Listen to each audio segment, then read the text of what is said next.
सिंदखेड राजा येथे सापडलेली मूर्ती ही अतिशय सुबक आणि सुंदर आहे आणि ही मूर्ती काढल्यानंतर नागपूर येथील पुरातत्व विभागाच्या कार्यालयात नेणार असल्याची माहिती या परिसरात पसरली आणि त्यामुळे या परिसरातील नागरिकांचा या गोष्टीला विरोध आहे।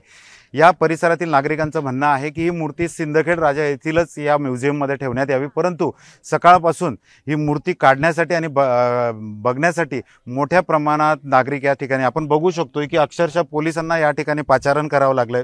नागरिकांची अशी भावना आहे, त्यांना असं समज आहे की ही मूर्ती काढल्यानंतर नागपूर येथील आर्किओलॉजिकल सर्वे ऑफ इंडियाच्या कार्यालयात नेण्यात येणार आहे। नागरिकांची ही मागणी आहे की ही मूर्ती याच ठिकाणी ठेवावी, याच ठिकाणी या मूर्तीचं जतन करावं, परंतु अद्यापही असा कुठलाही निर्णय झालेला नसल्याचं पुरातत्व विभागाचे अधीक्षक अरुण मलिक यांनी सांगितलंय। मात्र ही अफवा पसरल्याने, ही माहिती पसरल्याने या ठिकाणी मोठ्या प्रमाणात आता समुदाय जमतोय आणि त्यामुळे बंदोबस्तासाठी पोलिसांना सुद्धा या ठिकाणी पाचारण करण्यात आलेलं आहे। अशीच ही माहिती आहे की ज्याप्रमाणे ही मूर्ती काढण्यात येईल आणि त्यानंतर आर्किओलॉजिकल सर्वे ऑफ इंडियाकडनं जी माहिती किंवा जो आदेश येईल त्यानुसार ह्या मूर्तीचं जतन करण्यासाठी कुठं ठेवायचं अशी ही माहिती आता त्यांनी दिलेली आहे। कॅमेरामन शांतारामसह डॉक्टर संजय महाजन, एबीपी माझा, सिंदखेड राजा। एबीपी माझा, उघडा डोळे बघा नीट।